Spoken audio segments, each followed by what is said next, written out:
Okay, so that's the recording. And now my slide deck. Here we go.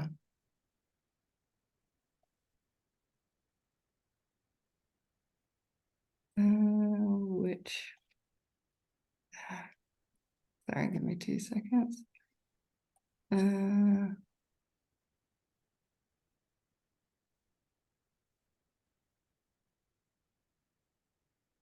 Oh, see, I had this nice graphic for you all to look at everything. Okay. So here we are. Let's make sure I didn't miss anything. There we go. So this is our run through. So we'll sort of start at the national level with Mums for Lungs, move it to sort of the county district level. Then we'll talk about sort of some examples of kind of campaigning at the county level with Oxford's Friends of the Earth, the different actions that they've been taking, again, kind of at the county level. And then we'll hear from Tame Green Living. And then we'll go into breakout rooms, and we have some great people that will be a part of those discussions. I've just listed them here, but you can get to know them a bit more in the breakout rooms. And so again, thank you all for coming this evening. And so now with that, I will turn it over to Celeste. So thank you, Celeste. And I'll let you introduce yourself in Mums for Lungs because you'll do it better than I would. So thank you. Hi everyone, thank you. Right on cue, Rowan's dad turned up and he's just run off to see his dad, so got rid of the screaming baby, so that's good. Which is just an occupational hazard of being part of Mums for Lungs, is that we're always campaigning with children hanging off us, which is sometimes good and sometimes bad. So I'll start by just introducing myself. So I got involved with Mums for Lungs when I was pregnant with my second child. And I'd been worried since my first child was born, when the midwife had told me that I had high levels of carbon monoxide in my blood. When they do these like sort of various tests on you when you're pregnant, and one of them came back saying that I had high levels of carbon monoxide. And I remember being really shocked and didn't really know why that was. And we talked it through, and the midwife asked if I smoked. I didn't smoke. That's usually the cause for it. And eventually she settled on it was probably to do with air pollution and living in London. And, you know, before I had children, I was commuting into central London every day, cycling on busy main roads. I knew the air was polluted, but I didn't ever really think about what it was doing to my body. And then I realized when I was pregnant that I was breathing in this air, and it was going straight into the body of my unborn child. And it was quite a shock and a wake-up call, really, to just think there was nothing I could do about that. You know, if I smoked, I would just stop smoking, but you can't stop breathing the air around you. So for me, that was a real epiphany to start focusing on air pollution as a public health crisis. So my second child is now 6. So I've been doing it for 6 years. We're still trying to get on and make some achievements in this clean air space. So a little bit about Mums for Lungs is we are a grassroots network of parent campaigners. So we're not just mums, we've got dads and grandparents and various other people, some people who doesn't even have children. So we liked Mums for Lungs as a name. It's catchy, people always remember it, so we stuck with it. So what we do is really just act as a network. So we have people from all over the country. A lot of us are based in London, but we also have people in Birmingham, Manchester, Scotland, all over the place, who are all working on air pollution in their communities. Mostly people who have come to it from their own level of understanding and then reached out to find people in other parts of the country who also feel the same as them. So we do a lot of sort of campaign actions. We do a lot of things around school streets.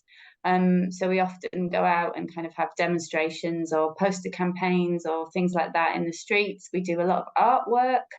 So we sometimes go out and decorate things with nice, happy sort of children-focused artwork to raise awareness of air pollution.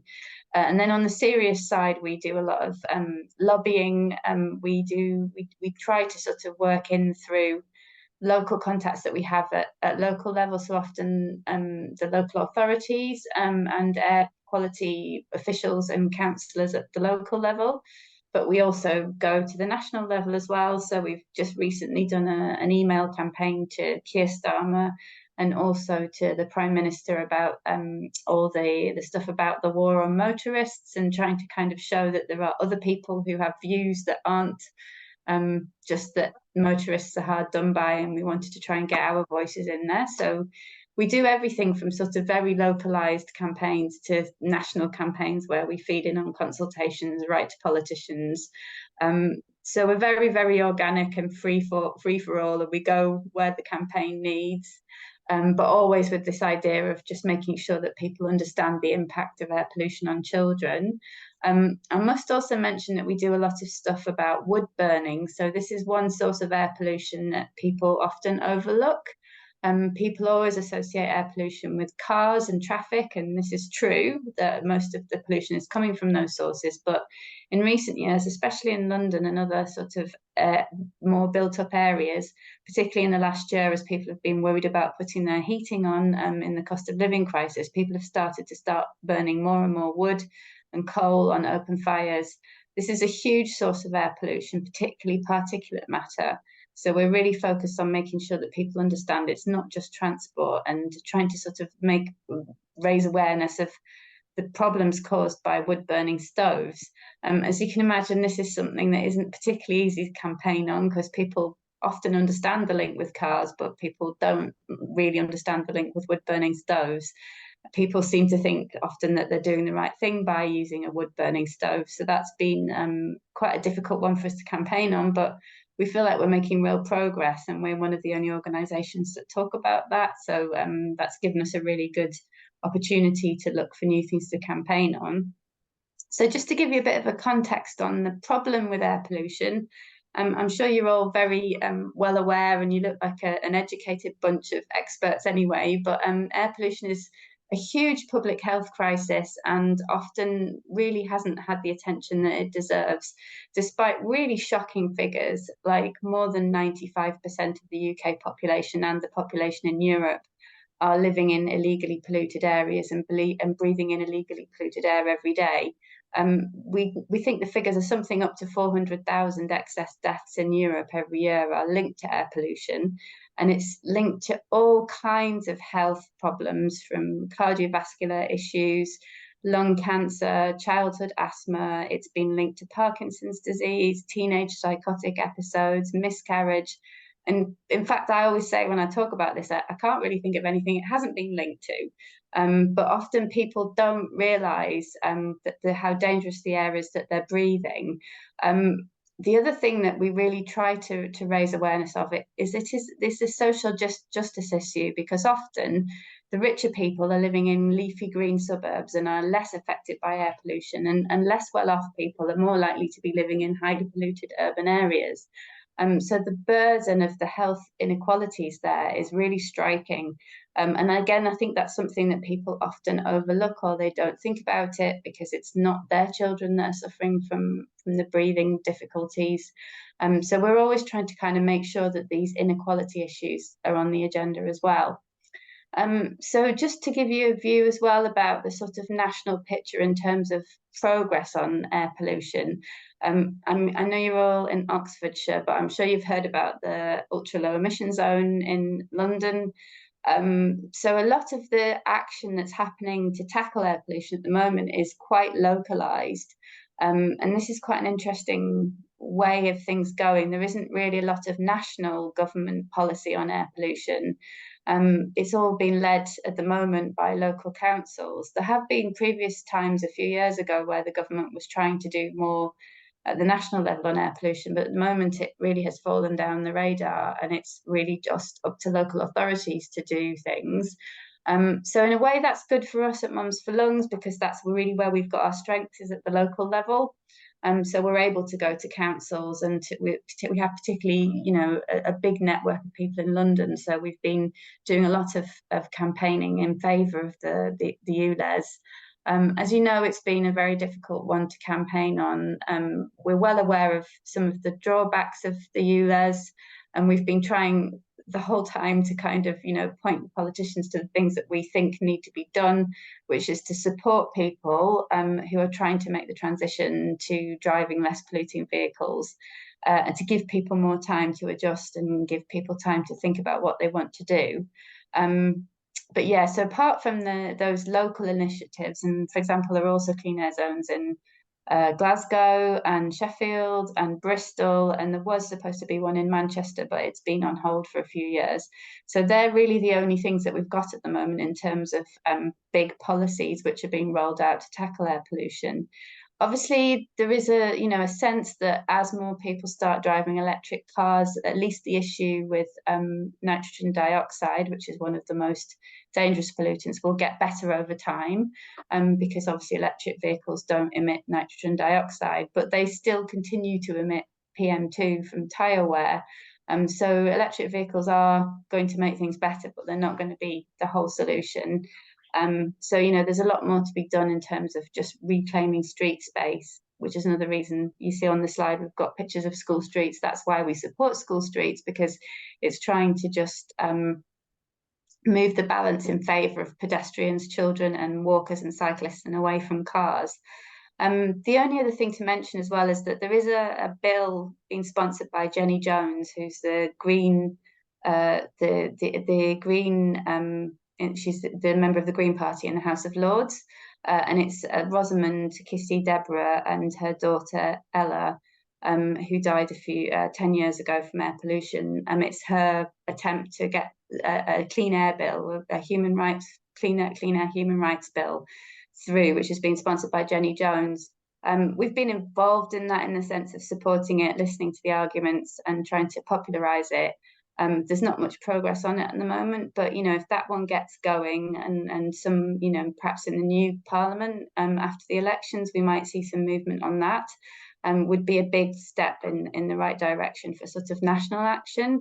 But at the moment, a lot of stuff that we're seeing is very localized. And I do know you've had a lot of issues in Oxford with various things to do with 15-minute cities and clean air zones in Oxford. So I'd be really interested to hear about your experience there as well, in terms of how well your campaigning's been going and networking and talking to the council and trying to see how enthusiastic the council are for these measures. Because often the councils really are the ones that are left to sort all this out, and it's very difficult for them, and they meet a lot of opposition.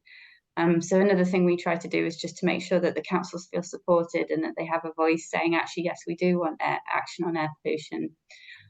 Yeah, so that's everything we do. As I said, we're kind of constantly changing and just shape shifting to wherever the opportunities come. So thank you very much for the opportunity to talk. If anybody would like to know more about us or even start a Mums for Lung chapter in Oxford, we'd be very happy with that. So yeah, I don't know if anybody wants to ask any questions or you want to move on.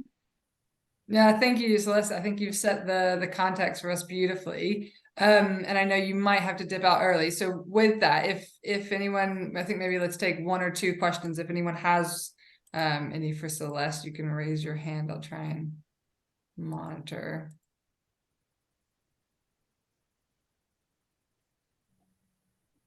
I don't see any, but if I've missed you, you can just jump in. Okay, well, if you are able to stick around for a little bit and anyone has any questions, we'll come back to you. But yeah, yeah, sure, I can stick around. I just might need to go and sort out the screaming baby, but he's quiet now. So, but thank you. That's fine. And did someone try and jump in? Yeah, I was go going ahead. to ask about any success you've had with idling, because my perception is that people just don't care. I don't know how we can break through that psychological barrier. Yeah, I mean, we've all had a go at tackling idling over the years. I used to do it a lot more than I do now because it's one of those ones that just feels like a lot of effort for not very much impact. But we did do an idling campaign ages ago, and we did some flyers, and we basically went out onto the streets and we just tried to be very kind and nice and just hand out the flyers and not ask people to turn their engines off. And often we found that when people read the flyer, they understood what we were saying and turned their engines off anyway. The problem you have with idling is it's the enforcement is the issue. So it often lays the responsibility for idling is laying with the local councils and the traffic wardens, and they have to come across somebody idling and then they have to ask them to turn their engine off. And then if they don't turn their engine off, then they're entitled to give them a fine. So if you can imagine how likely it is that one of the traffic wardens is going to walk past somebody whose engine's running, they're then going to tell them to turn off, and the person's not going to turn off. So for that sense, it's very difficult to enforce. And then even then it's, £50 fine. I mean, we've done public awareness around schools and stuff, and handing out flyers and leaflets outside schools. But yeah, it's really difficult. I think the one I found most useful was the TfL did a idling campaign about 2 years ago, where they had the image was basically a balloon at the back of a car, and it sort of showed, if you left the engine running for 2 minutes, like how big a balloon of toxic fumes you would create. And it was enormous. It was like the size of a tree. So that was really like good one visually. But all these things like then need to be followed up with public education campaigns. And yeah, I mean, we would love a public health campaign on idling. Yeah, it's difficult. Thanks, Celeste. Okay, we'll keep going. Kate, I will turn it over to you. I'll share my screen now. Oh, Simon. Okay, yeah, let me stop. Yeah, Simon's starting us off. Great. Is that working? Can you see that? No. Not yet. No, well, I can't do that. Fill in by saying I'm Kate Evely, a health improvement practitioner at Oxfordshire County Council, and Simon and I are doing a double act to cover off sort of what's being done at a local authority level in Oxfordshire when the presentation works. It's not letting me. It's playing. Here we go. Right, here we go. I'll try it on the main screen. There we are. So I'll hand over to Simon to say this is looking promising. Oh, right, is that there or is that not there? There it is. There you go. Is that there? Is it right? So yeah, I'm Simon Hill. Look, I'm the Environmental Protection Team Leader over at South and Vale District Councils. The main aim of our presentations today is to sort of to highlight and introduce the new air quality website we've got across Oxfordshire called Oxon Air, and it's oxonair.uk is the web address. The next thing I'll talk about is what we do at the district level in relation to our responses around local air quality management. And basically, we've got this sort of 4 main areas. So we monitor across the districts using small diffusion tubes, which I'll talk about in a little bit later in a bit. And also there's sort of more continuous analyzers which give you live data. As part of that monitoring, if we monitor and levels are above the national objective levels, we then have to declare an air quality management area, which basically links to the specific pollutant you're talking about. And once you've declared an air quality management area, you then need to write and develop an air quality action plan to tackle those air quality issues in that area. And then finally, every year we do an update for DEFRA, so it's an annual sort of status report, which gets submitted by the end of June, and we usually publish by sort of September time, which highlights, it just outlines what the air quality has been doing from the previous year. This is a quick snapshot of the various pollution levels. So the national objectives are ones that we aim at from a district council level, which are all dictated and governed by DEFRA.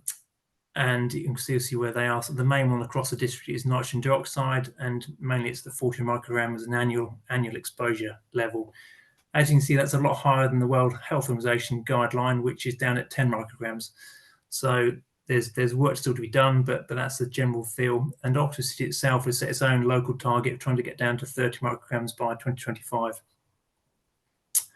Moving on from that, I've got a summary of sort of some of the air quality management areas, basically with the levels when they were declared. So, for example, Abingdon was declared back in 2006 an air quality management area for nitrogen dioxide with a level of 62 micrograms per meter cubed. The level now from last year is down at 31. So things are improving. There's still a long way to go to get down to that World Health Organization level, but there's a marked improvement. But we've still got exceedance in Oxford City, in Botley, which is in the Vale of White Horse, and over in Cherwell. So that's the general summary.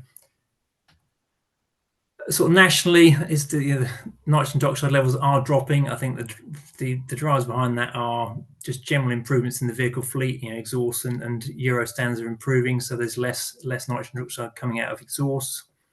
The next part is obviously uptake in electric vehicles.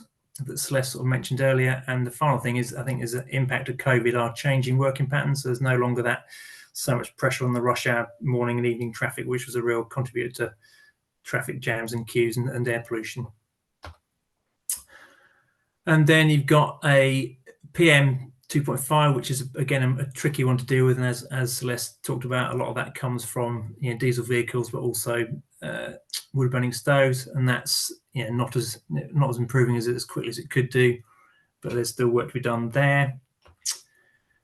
Next little thing to talk about is the sort of continuous analyzer. It's basically on the right hand side of the screen there. You should be able to see sort of various boxes and cabinets on the roadsides. So in South Oxford, we've got 3. So we've got 1 in Oxford, 1 in Wallington, 1 in Wallingford, and 1 in Henley. And then for the Vale, we've got 1 in Abingdon. And then Oxford City's got 2 or 3 for nitrogen dioxide and particulate matter. We haven't got any other particulate matter monitors other than in Oxford City. The next thing is there's little diffusion tubes. You see the picture in the top left. It's a little plastic tube which goes out on a lamppost, in hotspot areas for a month, and then comes back and gets analysed at a laboratory, and that gives you an annual figure. And across the county, we've got 356 of those tubes scattered around. They're sort of quite cheap and cheerful ways of giving you a snapshot of air quality, across the district, not just in those problem areas where we've got air quality management areas.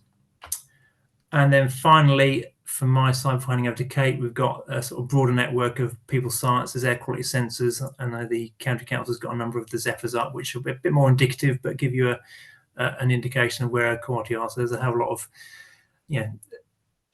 air quality systems and monitoring going on across the district. Over to you, Kate. I shall click forward. If you just if you just hang fire on, yeah. Back on the other monitoring one. So obviously you've got the monitors which Simon was talking about, which are for the purposes of local air quality monitoring and are quite technical.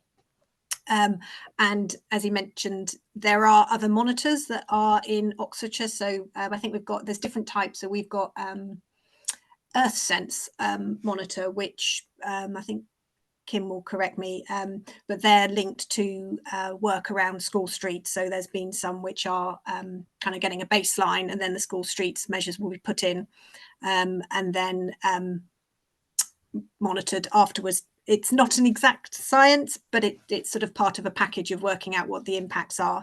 But we also have monitors from University of Birmingham, who work in partnership with our innovation hub and some of the projects which we'll come on to later, and linked into the ZEZs, zero emission zones and those other things. So there's quite a range of different monitors used for different purposes, and I'm sure Chris, you'll mention the purple monitors as a complement to that. So yes, next slide please. So we're doing all of this monitoring to hopefully see things coming down as a result of, as part of developing the website. I think this was a really useful exercise. We called this the stickers page. So we kind of reviewed all of the various projects and initiatives that were going on, mostly by the districts and the county council. I think it would be good to sort of have examples of community groups on here as well. And I think there's just over 50 initiatives that have either been done or being done under a range of sort of policies, strategies, campaigns, research, and then some sort of transport and infrastructure. So I think there's a Whitney cycle route. So if you're kind of interested about what's on there and what's going on, you can sort by districts at least. And it's certainly something we'll be updating. I know this is very small, so next slide, please. I just thought I'd zoom in on, and I click again,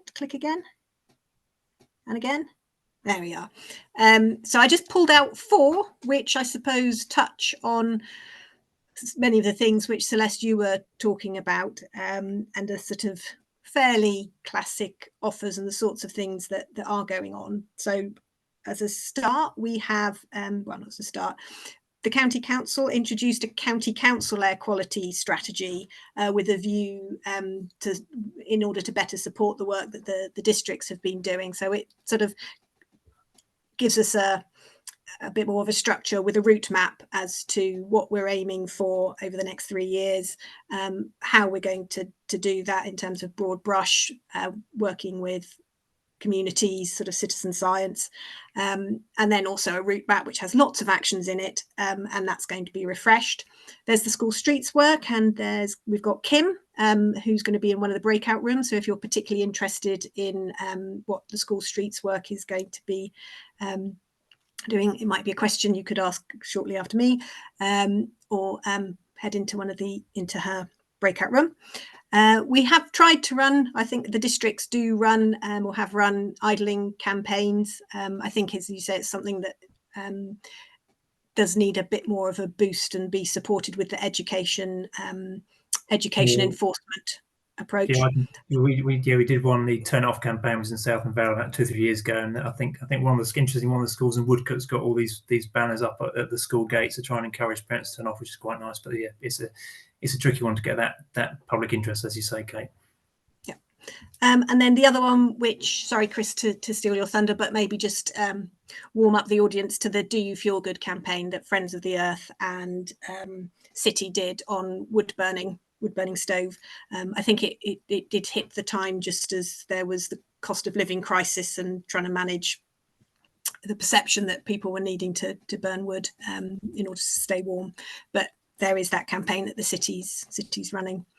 So that's 4 of the 50 campaigns in a little bit more detail, and happy to take any questions. I shall stop sharing my screen if I can. In the interest of making sure we have enough time for other presentations in the breakout rooms, I'll hold your questions, and I know there's some in the chat as well, and we'll come back to those. So either don't lose your question, put it in the chat if you're worried you're going to lose it, or we'll get to it at the end or in the breakout rooms. So with that, I will now turn it over to Chris. Chris, let me just tee up your slides before I share my screen. Here we go.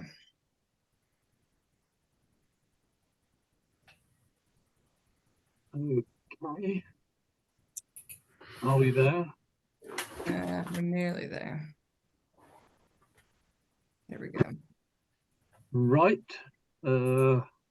And Chris, yeah, most people probably know you on this call, but if you just want okay, yeah, I'm Chris Church. I work with Oxford Friends of the Earth as a volunteer. I'm campaigns coordinator, but I also live in Botley, where I'm involved in Sustainable Botley, which is a community action group, and I'm a parish councillor. And Botley is an air quality management area. Interestingly, the 2 primary schools are directly on the borders outside the air quality management area. We've often wondered why. But Oxford Friends of the Earth has been working on air pollution for about 7 years, since 2016. We launched the little logo at the bottom right-hand corner of the Clean Air Charter, which had 10 issues where we felt that the city, districts and county all needed to act. We are pleased that about 7 out of 10 are seeing some progress. We've also worked with schools, designing a banner competition in the city. We've also worked with communities in the target areas in Botley and also Hennef Way in Banbury, the main road that connects the centre of Banbury out to the motorway, which is a real problem. And yeah, the main picture here is the monitors. We crowdfunded in 2021 £3,000 to install about 20 particulate monitors. These are small monitors produced by a company called Purple Air in America. You can just Google Purple Air and map. You'll find the global map, of which this is a very small part. You can see my house there in North Hinksey. Martin Crane's on the call, I think, as well. This screenshot was taken on a cold, rainy morning with quite a high wind. So pollution levels are actually very low. And this is about particulates. The Purple Air monitors cost around 250. The big live particulate monitor costs several thousand, but there is only one in Oxford, which we feel is inadequate. We are working with the city to do a collation to measure what they're measuring with their really expensive monitor. matches what we're getting with our much cheaper ones. And it actually looks, we haven't published anything yet, but it does look as if the cheaper ones are providing very strong detail. Next slide. And as you've said, and next slide, yeah, we've also been collaborating with the City Council. This was quite a step forward for a voluntary group who've campaigned against the City Council on occasion. We put our logo next to theirs because we felt air pollution was such an important issue. We did the idling work, we did the school's banner you can see there, and we are now working on the wood burning issue. That's part of one of the leaflets. We are targeting households. You might also see in very small text, boat dwellers. A lot of boat dwellers on the canal have no option but to use solid fuel. We're not looking to demonize them, but we are encouraging them to use coal or dried wood rather than scavenged wood, which is often got paint in or chemicals or is damp and produces a lot more particulates. It is a slow process. The target here is what we call comfort heating, where people who've got central heating think, oh, it's a bit of a cold night. Maybe they've got some friends around for supper. Let's fire up the wood burner. It's unnecessary. Where people really do need them, obviously they need them. So that's kind of where we are.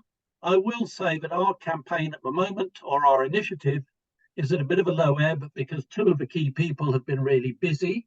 If anyone would like to get involved or take this on, we would provide all the resources we've got. This is an issue, but it's still a serious problem. Thank you. Thanks, Chris. Yeah, and Friends of the Earth and Chris have been doing a lot on this, and they have some resources which will I'll share at the end. I might just say, if anyone else would like a monitor, we can help you acquire one and plug it into the network. So please do get in touch. Great, thanks, Chris. Okay, and on to Charles. So Charles is with Tame Green Living. They are a CAG, and he is going to talk a little bit about kind of how the Tame Green Living plan came to be, what they've been working on at that kind of very local level, and then we will go into breakouts from there. So Charles, I'll turn it over to you. Thank you very much, Catherine, and hi to a few familiar faces. Nice to see you. I've got a number of slides, so I'm going to whip through them. So that's Tame Green Living Plan. We'll talk a bit about that. So moving on, Catherine, please.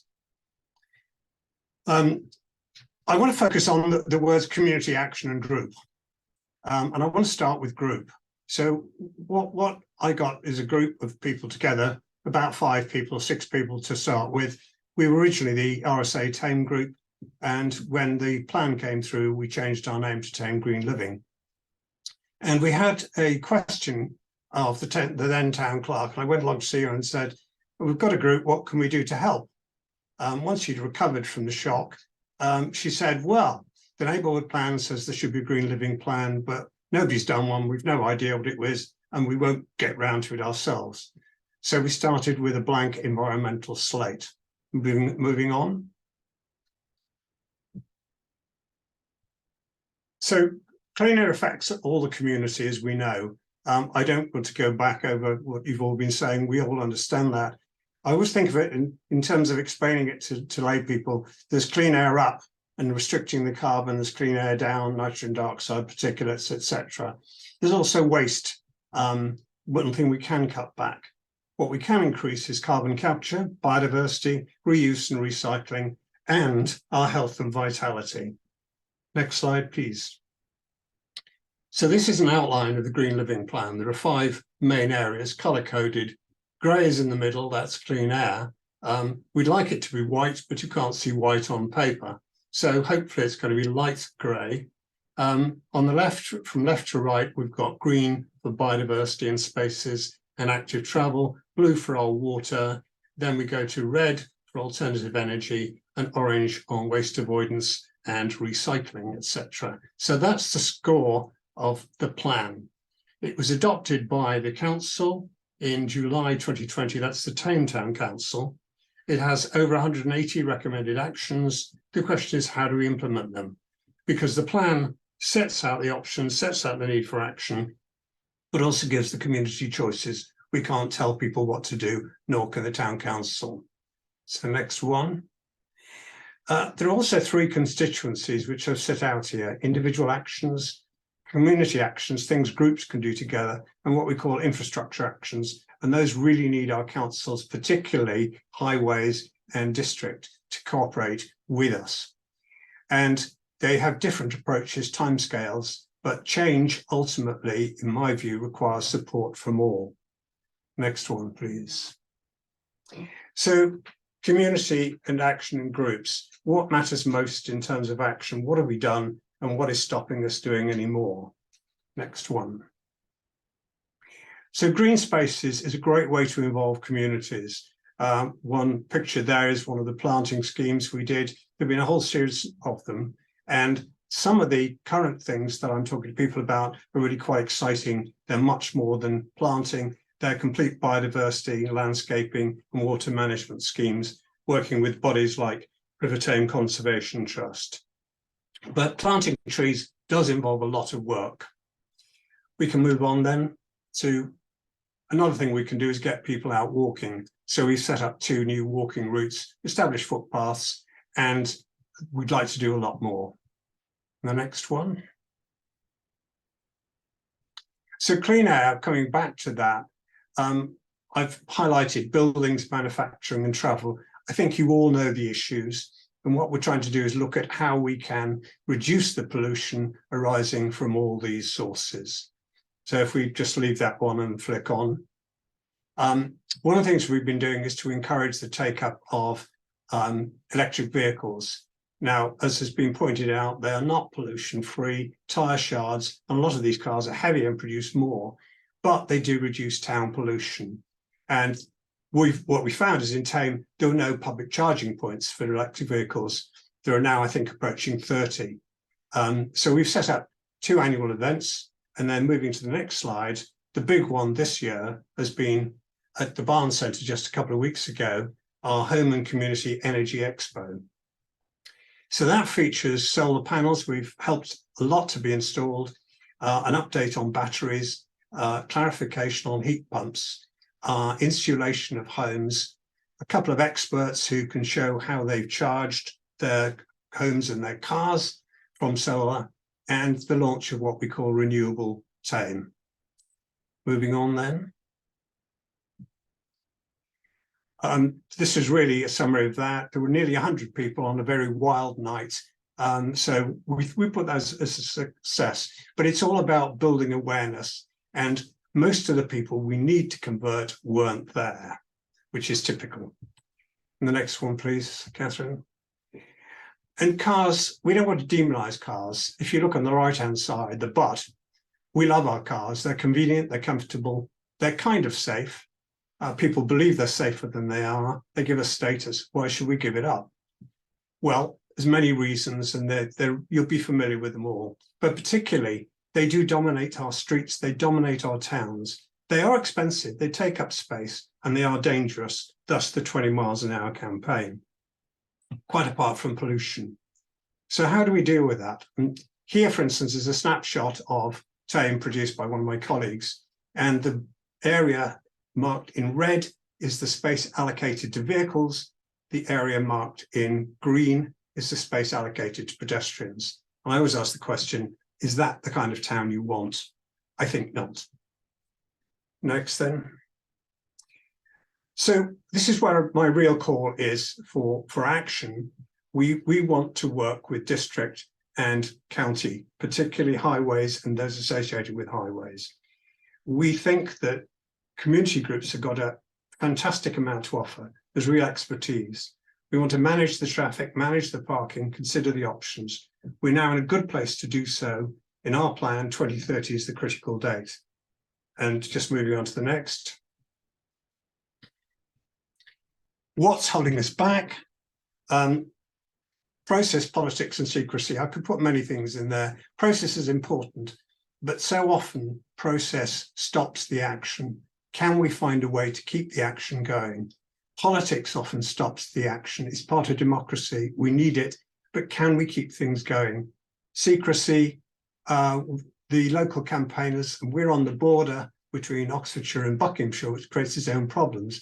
They're finally talking together about the Hadlam to Tame Greenway, but community groups have been completely shut out from any discussions on the grounds of confidentiality. We've got to be able to do better than that. And then public inertia, I don't think there's apathy. I think the public are concerned. They don't know what to do. So what we've got to do is convert public inertia into action. And that's how we do it. That involves the community long-term, systematic, repetitive, evolutionary, and changing reactive thinking into positive thinking. I do understand that councils have limited budgets, but there is a resource out there. And I think community groups like ours can do a lot more to help you, to help us. So I think that's about it. Well, change the culture as more of the same, really. So that's my call to action. It's a regular one. Some of you have heard this before, but I think we really do need to work together at council level, at voluntary level, at all levels, and across communities and across county borders. So thanks very much. Brilliant. Thank you, Charles. I think that was, positioned us perfectly to go into breakout rooms and talk about sort of what are the opportunities to work together.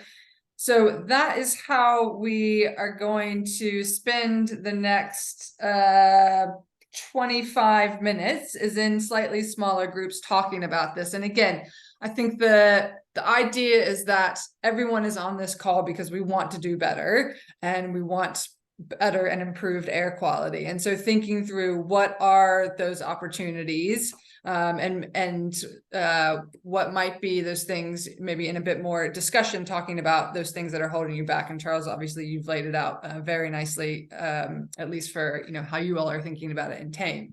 So I will split now into groups, and you have sort of some facilitators within those groups to talk about it. But what I'd like is for those groups to come back and report back, sort of one was sort of a salient point or action that maybe the discussion centered around, and then something that maybe needs further exploration. And I think there's a commitment from at least the county council to kind of continue to explore and work on this to make sure that we can make traction between local authorities and community groups. So if you'll bear with me for a second, I'm going to try and create these breakout rooms.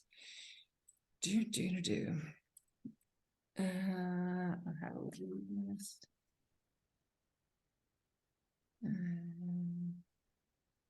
If you want now to take a quick bio break or get a glass of water while I'm doing this, you can. I mean, you can do it anytime, but I'm giving you extra permission right now. Okay, and then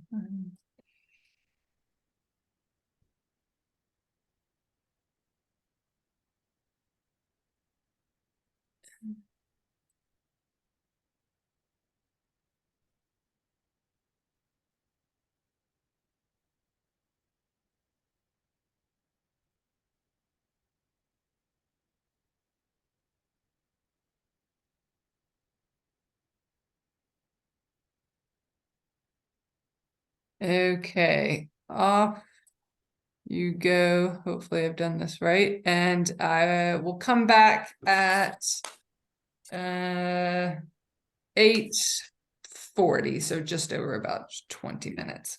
Okay, here we go.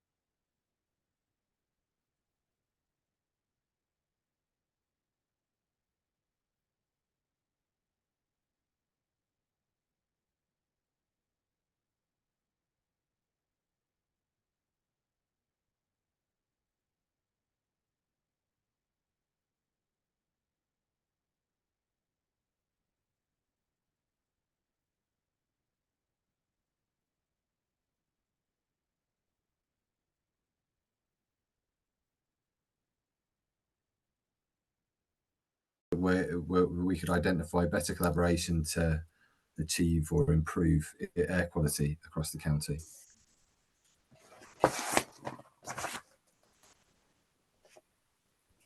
More action, less monitoring.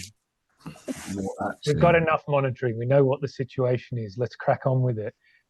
We at Team Green Living have given a very detailed plan to the District Council Air Quality Officer. It's been at least 6 months. We are wanting some assistance. We have written it out. We just need a little bit of money so we can crack on with it. Please, please help us. Okay. We know Yeah. that there's the DEFRA funding.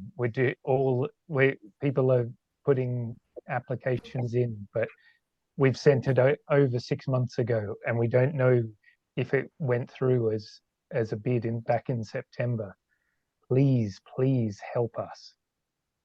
I think Tom, We want school streets in Tame. We've got a plan for every single site of the 5 schools in Tame. Please help us. Tom, do you want to mention the Section 106 money? Because we can't even get our own Section 106 money released, can we? Absolutely, yeah. We've spent time with the town council collating information in order to get the Section 106 money which is specifically set aside for air quality action.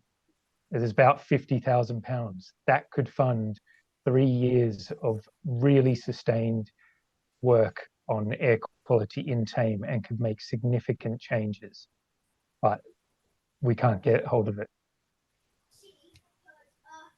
Could we please have some assistance?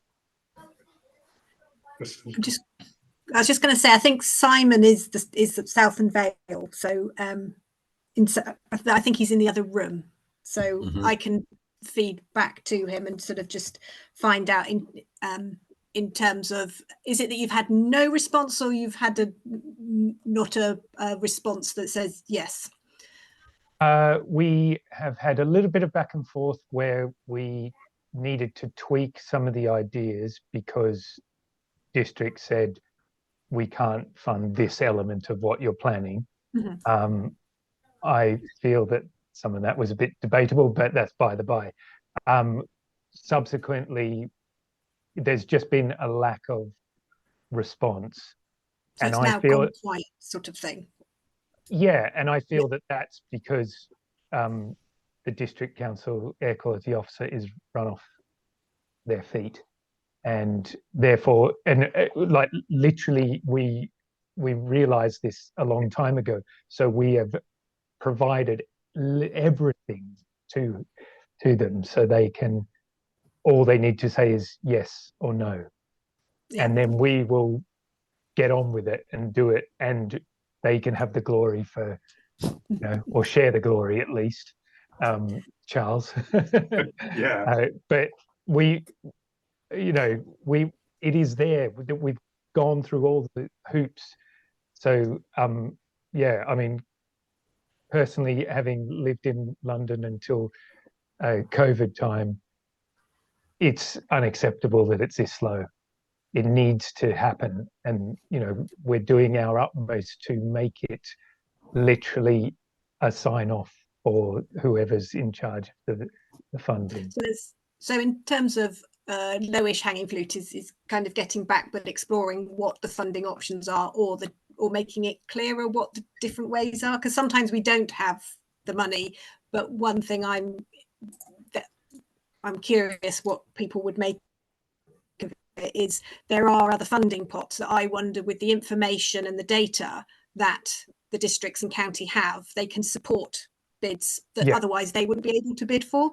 So sometimes we may not have the money, but do we have the knowledge, and if there's sort of a letter of support for this, would that be one option that might be useful or helpful if we found ways of sharing that data to support others putting bids in? Yeah, anything above what we're receiving at the moment would be greatly received. Yes, thank you very much. I'll leave it to others if they've got any questions. I mean, I think we Chris? need to start getting quite smart. I mean, one part of this is controlling pollution at source, which is about less polluting vehicles, which we've got the city with its ZEZ. It's about less vehicle travel, sustained shift, modal shift to walking and cycling. It is about providing real alternatives, which is investment in public transport, not new roads. So that's all the stuff about reducing the actual total pollution burden. Then there's the issue, surely, about reducing the impact on vulnerable areas, which is where the school street stuff comes in. And then thirdly, I suppose there's the mitigation, which is tree planting and so on, to try and minimize the pollution, soak it up, as it were. The school streets thing, I mean, we've done quite a bit of work around the city with people. I think it's not quite as easy sometimes as people think. There was a very interesting issue up at Windmill Hill School, where the opposition to not being able to drop your children off was partly cultural. A lot of the Asian parents were very unhappy that their daughters might be walking to school and felt it was their duty, and this was made quite forcefully to the head teacher, to drop them off. So there's it's not just a matter of encouraging modal shift. It is encouraging, though, also that school and one other have said they actually are putting in bids for more cycle spaces, because over the last 2 or 3 years, partly post-lockdown, more and more people are cycling their children to school. So I think there's things to build on. But I think the county really needs to look at how it actually gets its transport policy away from being a nice idea into something that actually delivers in terms of cutting vehicle emissions. But if I can make one more point, the worst pollution in the county is now the A34 and Hennif Way. And both of those are national highways. And, what can we need to really keep pushing at a national level to tackle that. Can I just comment briefly on that? One of the difficulties we have is that, and it was highlighted, the difference between WHO levels and the levels that the councils are working to. Tom knows an awful lot about this and about school streets too, but it's one of the things he's made clear to me. And the difficulties we have with SODC is that we are not in need of a QMA according to their standards, but we know our streets are polluted. And as Tom said, we know that people are suffering from the results of that pollution. So what we want to do is say, look, the measuring is fine, but we know that we want to do more. And to pick up your point, Chris, there's the local cycling and walking infrastructure plan, where we're on track now. I understand we have to follow a model from Abingdon. I hope that works for us, but it is a start.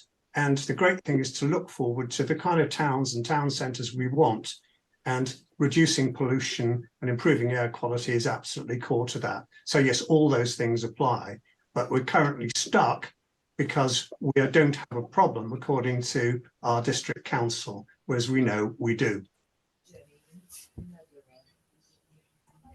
Can I say that a lot of the measures are going to take time, obviously, time and money. But what we can do, I mean, when I'm in Tame, I live in Chinner. Last time I was in Tame, I just wanted to go straight home because there were 2 buses idling, and they're such old buses we have in the rural areas. It's about time there was some money put towards buses, particularly school buses, and let's have some electric ones so we don't have this bad effect in the towns and for our school children. But if we could reduce the impact of what we've got to put up with today and tomorrow, let's really focus on one of the things is on the no idling. Now, if the county council or the district council are responsible for giving licenses to taxis, for the school buses, and I don't know about the public buses, but surely they've got some clout there that they can actually be much more insistent. They can actually do some monitoring. They could be in a town like Thame, and they could just they could observe how many of the drivers are not taking any notice of that. How many taxi drivers? I'm forever tapping on windows. And talking to drivers. It's not always successful, and sometimes he puts you off talking to anyone else who's idling. But that's something we could really put a massive effort into now. So at least the issues that we've got at the moment we can start dealing with, and everything else is brilliant. But that the other things are likely to take more time. Thanks, Maureen. I think it's a good idea, definitely. How it would be enforced, I think it's definitely worth a discussion. And whether it would be with the enforcement, I've got a limited knowledge of it. So does anyone know what the enforcement parameters would be? Would it be district or county or? Yeah, when it sort of comes to enforcement of the policies that sort of short-term exposure of to particularly to PM 2.5, there's really good evidence now, but particularly to but also to nitrogen dioxide around asthma, among other things. Yeah, I think for me, I think that generally nitrogen dioxide is an improving issue. Cars getting cleaner, they move to the electric fleet, but I think PM's the PM 2.5 is the next one, which is coming down the line to. And with wood burning as well, and because wood burning is so seasonal, you get, when you do see spikes, you do see, I mean, and there is really good evidence of spikes in mortality, of spikes in incidence of a range of different diseases, and in incidence of heart attack, for instance, following high PM 2.5, even over really quite short, even over a day, or even less time. Sorry, Keith, I think your hand is next up. I hope I hope Zoom is keeping the order right. I don't know that it is. That's fine. Yeah. So I had, well, I started off thinking about the school streets thing, but as far as the air pollution issue is concerned, we in Watlington we are in an AQMA, which is defined around various streets that are particularly badly affected, and in particular we've always been concerned that the PM 2.5 issue is sort of underrepresented, because it's in the past it's been kind of related to the NOx level, or that's how it's been judged. If you have a higher NOx, then you probably have bad PM 2.5s as well. But we think that it needs a separate evaluation, particularly because of the type of street that we have in town. So we'd be quite interested, I think, in the purple air monitor approach. Yeah, that kind of power of indicative monitoring is kind of, I mean, I think, like Simon, like you were saying, that they're very, and they are indicative, and there is a kind of, I did a lot of work with low cost monitors years ago, and when they were much more rubbish than they are now, and they are surprisingly good, as long as you are. They can be a curate's egg. They're good in parts, but they're also, as long as you know what you're monitoring for. I think a lot of the time that's what people forget, is that we're not any kind of measurement of any sort is going to have some error in it. So we need to know, it's not about whether the data is perfect, it's about whether the data is good enough for the outcome that we want, or for what we want to do. It's kind of, Yeah, I think we did some monitoring in Henley a couple of years back. We had a sort of a short-term project which was partly funded by the district council and partly funded by Henley Town Council, and that did some monitoring in the middle of Henley, which not the same as Watlington, but similar sort of narrow streets, and that was showed that everything was under the sort of the DEFRA limits, and not the World Health Organization limits from PM, but it sort of gave us a positive bit of feedback. And we've done some more recent work in Watlington, in Marcham, which is a road in Abingdon over on the Vale side of the patch, which is a pinch point, so there's a lot of standing traffic, and that again came in under. So I think PM's not too bad. There is, out of interest, there is they're putting in a new PM monitor along the A34 in Botley, which has been done by there's an ARM, which is a national sort of air quality network, and they're putting one in there, which I'm not sure is in yet, but that'll be interesting. That'll be a bit of data on our patch, but it's primarily looking at the sort of the A34 elements. But yeah, but no, Keith, it's something. Yeah, we can have a conversation outside this again at email. have that chat. Well, Anne, I think you're up next on the list. Thanks, Rory. So I wanted to ask about or mention low traffic neighbourhoods, because it's such a divisive issue in Oxfordshire, as you mentioned, Oxford in particular. And it's a real shame, you know, the way that has sort of dominated so many of the actions that the county council have been trying to do in the city to do with traffic management and enable buses to be more reliable. So I was going to initially say, well, how does this compare with school streets, and are they more acceptable? But Ailsa has actually given us a good example in Wallingford of how they're almost a diversion. You know, if you're trying to prevent people from doing other things, they might accept school streets, but beyond that, they're not happy, a lot of people. So you mentioned, Rory, about you know, the no smoking restrictions and how they came in.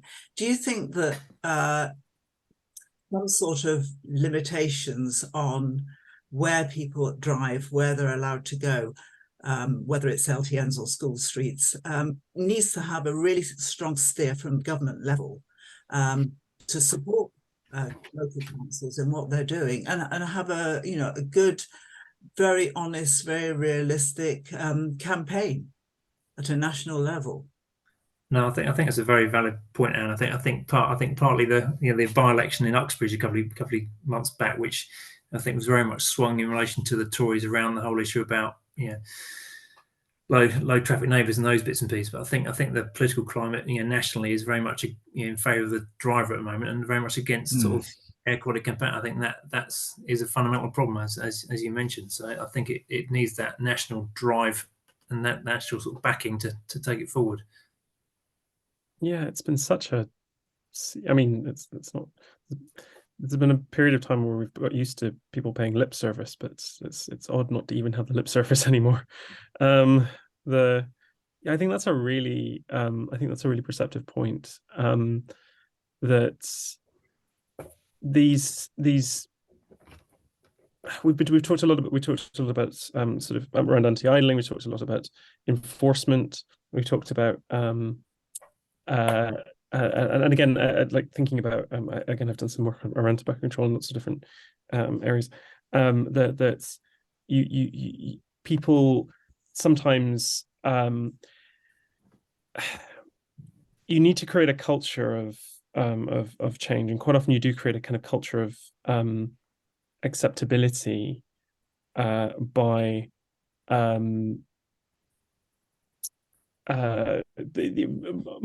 by showing that something is socially acceptable. That's how you take change from just being some words on a piece of paper and being a something that is real. And part of that is definitely down to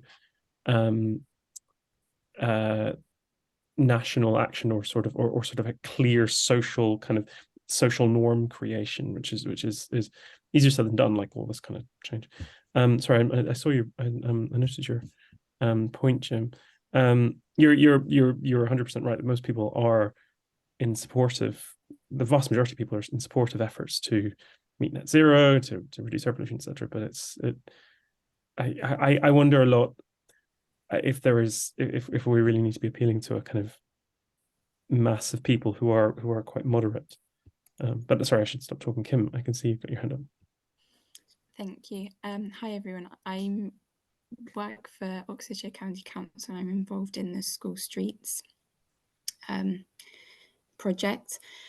I just wanted to come back to Jim for one sec, just to say I hear your point about the lack of air quality monitoring, and I will pass that on to our public health team, because I know they're always looking to ensure that there's a representative spread of air quality monitors as well. And hopefully we're looking at a school street in Banbury, so all our school streets have an air quality monitor attached to them as well, so that we can look at the effects of school streets. So that should be coming.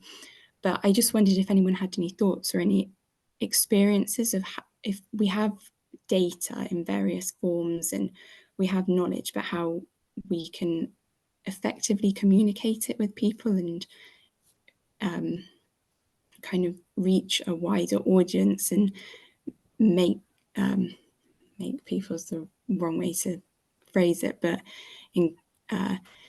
encourage people to want to do things differently. If anyone has any ideas or case studies, that I suppose I'd urge people to have a look at the Oxon Air website, and obviously it's fairly new off the shelf. It's been DEFRA funded, but if there's any ideas or areas you want to try and expand on, but I think the aim of that is trying to educate people about their local air quality in their area and what's happening. But it's I think that's a useful tool. But yeah, there's updates on other bits and pieces on there that people can have. But and if there's other areas that people like us to develop, by all means have a look, and we can expand that and develop that whole website basically. I'm just thinking of the tobacco campaign where you have pictures of cross sections of lungs that are affected by tobacco smoke being put on cigarette boxes. And I'm just wondering, I mean, it's horrible, but is there anything along those lines that might get through to people? The first thing I ever saw from Mums for Lungs was some wings. Was it lungs or wings or something? It must have been lungs, I guess. On the side of, were they on the side of a building, and they were reacting to the pollution, and they changed colour as the pollution. It was under a bridge in Lewisham. Yeah, that was the hook for me a few years ago, and it was so impactful. I would love to have those, in areas like Wallingford, Watlington, where we've got these small medieval streets. It would be so powerful, because everybody comes through these streets. It's a real pinch point, and yet nobody thinks about the air that they're breathing while they're here. No, that's really good, because I think to change people's behaviour regarding air pollution, they need to know what effect it might be having on them, rather than just to say, oh, it's just a bad thing per se. This is what it could really. This is how it could really impact your health. Yeah, and how it lingers. Know people in Watlington who've lived on these streets, and their health has got worse since the pollution levels went up. Yeah, I think it's a really I'm really interested in the idea of using that kind of those kind of health effects, understanding those health effects, and then using them to communicate with people. I think that's something really powerful. There might be figures on life expectancy, worldwide. There are the Global Burden Disease Study has done some fabulous work. I say fabulous work. It's one of these things. You say it's fabulous, and then you realize, oh God, that's depressing, isn't it? Yeah. Anyway, sorry, Catherine. I think we're being summoned back momentarily. Just one thing that I'd like to say, that I know that Zach Polanski from the Green Party made a very good comparison, that we don't accept to drink polluted water. How is it we manage to accept polluted air? It's just incredible. And also there are studies to show that people who would dream of smoking in a room do not make the link that idling their engine is doing the same thing to other people's lungs. Oh, looks like we're returning. So see everyone in a minute on the other side. That's the right way of putting it. Yeah, then this has been really nice. Thank you.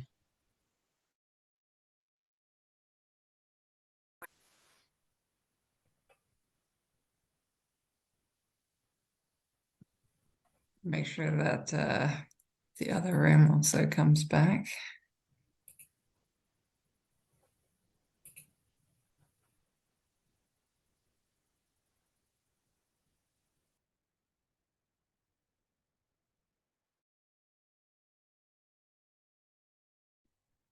I'm just going to say this out loud so I remember from the last point. But Simon, I'm looking at you now. He's not listening. Is maybe, and one for anyone in Henley, we've got some campaigns about river water pollution and bathing status, and for us to then make that link with you wouldn't drink the river, and why are we breathing the air? I think that's Yeah, no, I just had to say that out loud so I remember it, and I've written it down. no, very good idea.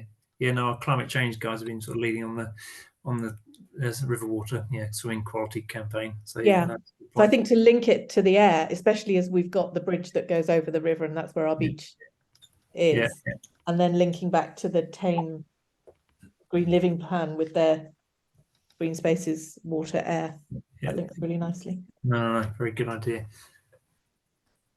Welcome back. I had the pleasure of joining both rooms and some good conversations, and definitely some challenges out there. I wonder if for about 15 minutes, I'd like to try and where we can create some constructive pathways forward. But I wonder if maybe Andy, to put you on the spot, and Rory, to put you on the spot, if you would give a quick just sort of synopsis of what you discussed in your room, and then we can chat a little bit about what we might be able to do after this conversation. Is that all right, Andy? Are you okay if I take that's fine. So I think the common theme was generally more action and the speed of any action that is proposed. There was proposals by some to look at the no idling and promoting that more, both internally in terms of what we do as a local authority with our own vehicles and our own vehicle use, whether that be officers going out to do site visits, or whether that be providing bus services for schools and promoting idling or no idling there rather. Then also promoting it to bus companies and things like that as well, and trying to look at a wider campaign across that. And in particular, taxi drivers were mentioned. There's also a discussion about how much data we've got and whether or not we're just still capturing data, but we're not really doing anything. And that comes back to the no action and a lack of speed with any action that we are getting. And then finally, trying to look at the much more challenging, but certainly important thing of creating a cultural change around air quality, and what we need to make air quality improvements, and what we can do with Charles's presentation on an individual community basis, and equally those in the infrastructure side, specifically trying to share better and more clearer information if we aren't doing that already, and trying to focus on working together with all of those three different strands where possible. Today, just as we finished, there was a yes saying today is a good start to that option, provided we get hopefully some outputs as a result. Great, thank you. Rory. Yes. So I took a few notes, but apologies for the various things I will forget.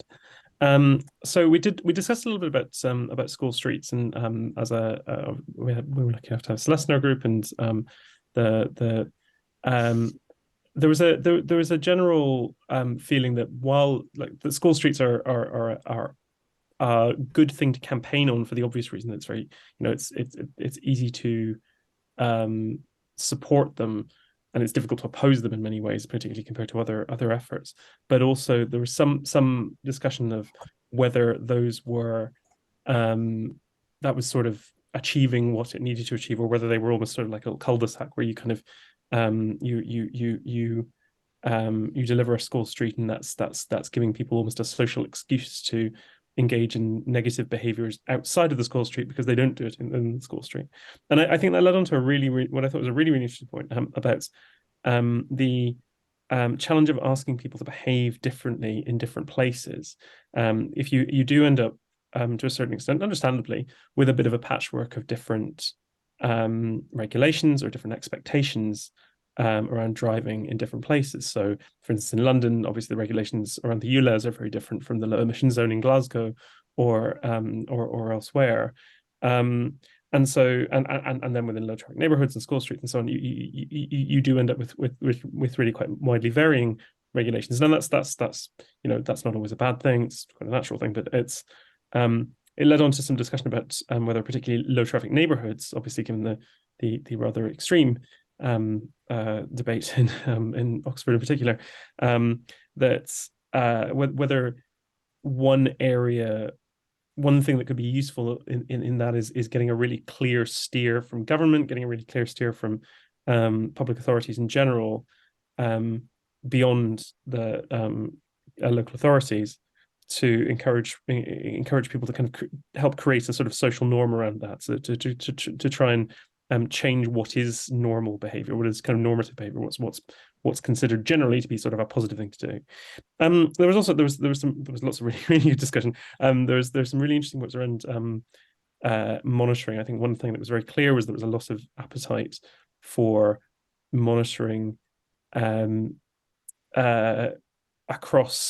the county, and also taking into account the architecture of different places and the kind of social character of different places, the fact that sources will be different, transport of air pollution will be different in different places. So and I think when we discussed a little bit about what the different kinds of monitoring that there are, and that needs to make sure that we're collecting data for a purpose. And we just towards the end got onto a little bit of a chat about how we could sort of try and what kind of messages could sort of help us to deliver that change in a social norm as well, and talked a little bit about whether health, using information about health effects, either immediate or over longer periods of time, could be a useful way of doing that. Great, thank you. So, I mean, between those groups, definitely, but there's a bit about more action, faster action, but also this bit about culture change, social norms, and sort of bringing that more to the forefront. And I wonder, obviously that is a lot of what Mums for Lungs is trying to do, what Friends of Earth are trying to do with their sort of campaigns. And I wonder if there's maybe an output of this event, if there's a sort of, we could send around a follow-up survey about how folks might want to engage in any sort of actions like that, in any kind of comprehensive or kind of collaborative way. So that might be something that we could do coming out of this event. I have a slide that just points to a few more resources and events on air quality to sort of end us, but other sort of final thoughts or challenges, charges to the group that people may have? Chris? Just very briefly, this Saturday, you can continue the discussion. There's a meeting in Oxford. People may be aware that the pollution pods artwork is on display in Oxford for another 4 days. This has a set of linked domes which have air pollution from different cities, including New Delhi, Sao Paulo, London, and so on. But there's a meeting at 3 o'clock, I think, where we'll be looking at how we link local and national work on air pollution. You can find, if you Google pollution pods Oxford, you'll find it. You stole my slide, Chris. Ah, sorry. It's okay. Terry, you have your hand up. Oh, you're on mute, Terry. Sorry. There are some things that can be done by your parish council.